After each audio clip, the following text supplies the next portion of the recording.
दोस्तों, स्वागत है आपका हमारे YouTube चैनल सबसे अनोखा सेंटर में। हम लोग कक्षा 10 की गणित का अध्याय 1 हल कर रहे थे और इसके अंतर्गत प्रश्नावली 1.2 को हल कर रहे थे। इस वीडियो में हम इस प्रश्नावली का प्रश्न 4 और प्रश्न 5 हल करेंगे। ठीक है, तो पहले हम लोग प्रश्न 4 को हल करेंगे। तो प्रश्न 4 में कहा जा रहा है 306 और 657 का HCF 9 है। ठीक है, प्रश्न में 306 और 657 का HCF कितना दिया गया है? 9 दिया गया है। और कहा जा रहा है कि 306 और 657 का एलसीएम ज्ञात कीजिए। एचसीएफ हमें 9 दिया गया है इन दोनों संख्याओं का, और इन दोनों संख्याओं का एलसीएम हमें ज्ञात करना है। ठीक है, तो चलिए स्टार्ट करते हैं। तो सबसे पहले जो हमें एचसीएफ दिया गया है तो हम लोग लिख लेंगे एचसीएफ हमें 306 और 657 का दिया गया है 9। ठीक है, और एलसीएम हमें निकालना है। एलसीएम हमें 306 और 657 का निकालना है, ज्ञात करना है। तो क्वेश्चन मार्क लगा देंगे। ठीक है, अब हम लोग एक सूत्र पढ़े हैं, लासा गुणा मासा। एचसीएफ का मतलब होता है मासा और एलसीएम का मतलब होता है लासा। ठीक है, तो एक सूत्र होता है हमारा एचसीएफ गुणा एलसीएम बराबर दोनों संख्याओं का गुणनफल। दोनों संख्याओं का गुणनफल। तो ये हमारा एक सूत्र होता है, फॉर्मूला होता है, ये आपको याद रखना होगा। ठीक है, हम लोग एक प्रश्न में लगा भी चुके हैं इस फॉर्मूले को। ठीक है, जांच करने वाले इस सवाल में। ठीक है, तो यहाँ पर देखिएगा एचसीएफ हमें कितना दिया गया है? एचसीएफ हमें 9 दिया गया है, तो यहाँ पर हम लोग 9 लिख लेंगे, गुणा एलसीएम हमें ज्ञात करना है, तो एलसीएम को हम लोग ज्यों का त्यों रखेंगे, और बराबर दोनों संख्याओं का गुणनफल है सूत्र में। तो दो संख्या हमारे पास में 306 और 657 है। 306 657। ठीक है, तो यहाँ पर हम लोग 306 और गुणा में 657 लिख देंगे इस प्रकार से। ठीक है, अब हम लोग जानते हैं कि अगर कोई संख्या गुणा में एक तरफ से दूसरी तरफ जाती है तो वो संख्या भाग में हो जाती है। अगर कोई संख्या गुणा से दूसरी तरफ जाती है तो वो भाग में जाती है। ठीक है, तो यहाँ से एलसीएम बराबर निकालेंगे तो 9 गुणा में है, दूसरे साइड इस तरफ हमारा भाग में पहुँच जाएगा। तो 306 गुणा 657 और बटे में हो जाएगा 9। ठीक है, हम लोग 9 से 306 में भाग देंगे। ठीक है, 9 से देंगे तो कितनी बार भाग जाएगा? यहाँ पर हम लोग भाग देंगे तो यहाँ पर देखिएगा 9 एकम 9 और 9 तिया 27, कितने बचेंगे? 3 बचेंगे। तो यहाँ पर 6 के साथ में 3 को लगा देंगे, 36 बन जाएगा, और 9 6 हो गई 36। इस प्रकार से 34 बार हमारा भाग चला जाएगा। ठीक है, तो यहाँ पर कितना आ गया है हमारा? 34 गुणा 657। अब हम लोग 34 और 657 का गुणा कर देंगे तो यहाँ पर आ जाएगा हमारा 22,338। ठीक है, ये आ गया है हमारा एलसीएम, जो कि प्रश्न कह रहा था निकालने के लिए। तो हम लोग यहाँ पर लिख देंगे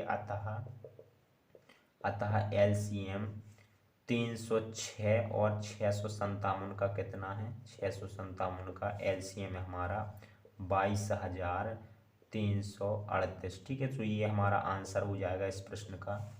देखिएगा प्रश्न 5 को हल कर लेते हैं। तो प्रश्न 5 हमारा क्या है? जांच कीजिए कि क्या किसी प्राकृत संख्या n के लिए संख्या 6n अंक 0 पर समाप्त हो सकती है। ठीक है, हमसे पूछा जा रहा है कि अगर n कोई प्राकृत संख्या हो तो 6 की घात n अंक 0 पर समाप्त हो सकती है। ठीक है, इसकी हमें जांच करनी है। ठीक है, तो पहले तो आपको पता होना चाहिए कि ऐसी कौन सी संख्या होती हैं जो 0 पर समाप्त होती हैं। ठीक है, तो हम आपको बता दें, यहाँ पर लिख देते हैं शून्य पर समाप्त संख्याएं। शून्य पर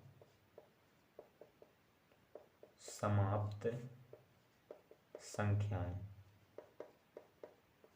तो देखिएगा शून्य पर समाप्त कौन कौन सी संख्या होती हैं, जैसे कि 10 है, हमारा 20 है, 30 है। इसी प्रकार से हम अपने हिसाब से कई उदाहरण देख सकते हैं। ठीक है, इस प्रकार से ये देखिएगा, ये सभी संख्या शून्य पर खत्म हो रही हैं, शून्य पर समाप्त हो रही हैं। तो इसी प्रकार की संख्या हमारी कहलाती है शून्य पर समाप्त होने वाली संख्याएं। ठीक है, जिनका इकाई अंक शून्य हो वही हमारी शून्य पर समाप्त संख्याएं कहलाती हैं। ठीक है, तो हमें चेक करना है, जांच करना है कि 6 की पावर n एक प्राकृत संख्या के लिए क्या 0 पर समाप्त होगी। ठीक है, तो देखते हैं n एक प्राकृत संख्या का मतलब है n का मान क्या हो सकता है प्राकृत संख्या के अंतर्गत? 1 2 3 4 5 6, इस प्रकार से संख्या हमारी आती हैं प्राकृत संख्याओं के अंतर्गत। ठीक है, तो क्या इन संख्याओं के लिए 6 की पावर n 0 पर समाप्त होगी? देखते हैं। ठीक है, सबसे पहले हम लोग क्या करते हैं, n बराबर 1 रख देते हैं। तो 6 और n की जगह पे 1 रख देते हैं। ठीक है, तो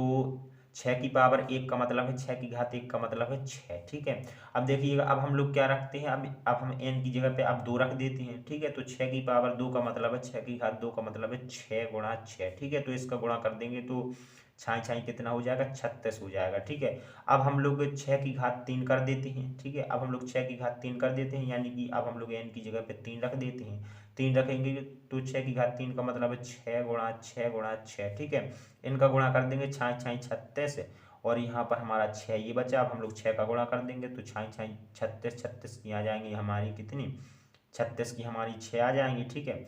अब देखिएगा 6 × 3 = 18, 18 और 3 कितना हो जाएगा, 21 हो जाएगा। तो यहाँ पर कितना आ गया हमारा 216, ठीक है। इसी प्रकार से हम लोग और भी संख्या रख करके चेक कर सकते हैं।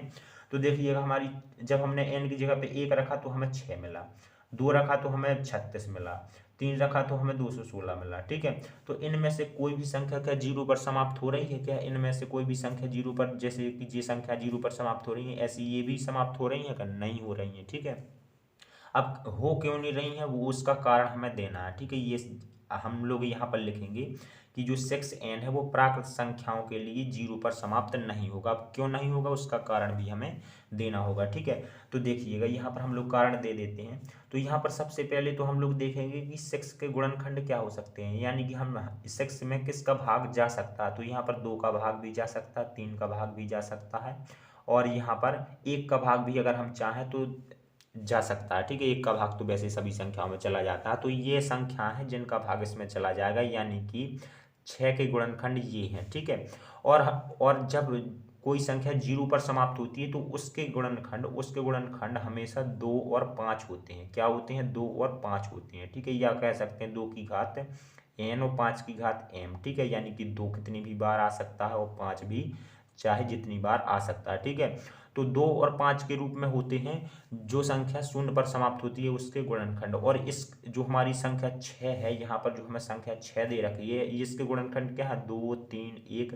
तो 2 5 के रूप में तो है नहीं है इसके गुणनखंड, इसीलिए हम लोग लिख सकते हैं कि जो 6 है उसके गुणनखंड 2 और 5 के m के रूप के नहीं है, 2n और 5m के रूप के नहीं है। इसलिए जो 6n है वो 0 पर समाप्त नहीं होगी, ठीक है। जिस भी संख्या के गुणनखंड 2 और 5 के रूप में होते हैं वो संख्या हमेशा 0 पर समाप्त होती है, ठीक है। लेकिन यही गुणनखंड होनी चाहिए और एक्स्ट्रा गुणनखंड नहीं होनी चाहिए, ठीक है। ना इसमें 3 होना चाहिए, ना इसमें 5 तो होना चाहिए, 7 होना चाहिए, ना 11 होना चाहिए। इस प्रकार से केवल यही 2 और 5 के गुणनखंड होने चाहिए, सो वह संख्या हमारी 0 पर समाप्त होती है, ठीक है। तो यहाँ पर अब हम लोग कारण लिख देते हैं, कारण के क्यों नहीं ये हमारी 0 पर समाप्त हो रही है। तो यहाँ पर लिखेंगे नहीं, यहाँ पर लिखेंगे नहीं 6 की पावर n बराबर 1 2 3 4 5, या फिर कह लें प्राकृत संख्याओं के लिए 0 पर समाप्त नहीं होगी, 0 पर समाप्त नहीं होती है। यहाँ पर लिखेंगे क्योंकि 6 बराबर इसके गुणनखंड 2 गुणा 3 है, ठीक है। और तथा यहाँ पर लिखेंगे तथा 0 पर समाप्त होने वाली, 0 पर समाप्त होने वाली संख्याओं के गुणनखंड, संख्याओं के गुणनखंड 2 की घात n 5 की घात m के रूप के होते हैं, m के रूप के होते हैं, ठीक है। सो इस प्रकार से ये हमें हल करना था कि जो 6 है इसके गुणनखंड 2 की घात n और 5 की घात m के रूप के नहीं है, इसलिए ये 0 पर समाप्त नहीं हो रही है। अब क्यों नहीं हो रही है वो भी हमने यहाँ पर करके देखा है, ठीक है। सो इस प्रकार से हमारा 5वां सवाल भी कंप्लीट हो जाता है। चलिए मिलते हैं अगली वीडियो में, धन्यवाद।